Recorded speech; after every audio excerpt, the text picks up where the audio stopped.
What does it take to stand up to injustice? Today, maybe sharing a post or joining a march.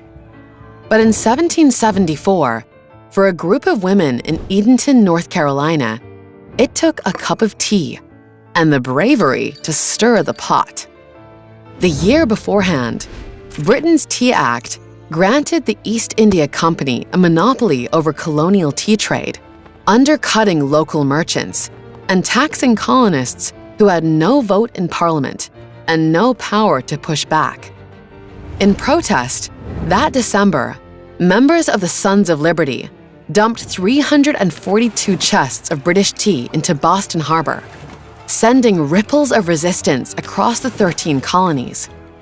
Inspired by this act of defiance, a prominent planter in Edenton, North Carolina, named Penelope Barker, resolved to play a part in the revolution.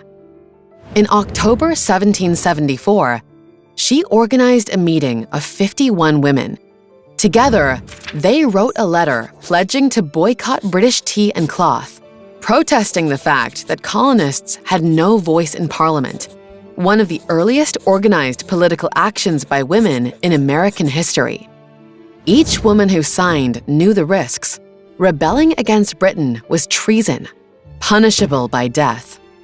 At the time, women were largely excluded from political life and expected to remain within the domestic sphere. Women-led actions were rare, and the Edenton petition deeply shocked the British. A cartoon of these scandalous and unruly women was distributed across Britain and the colonies.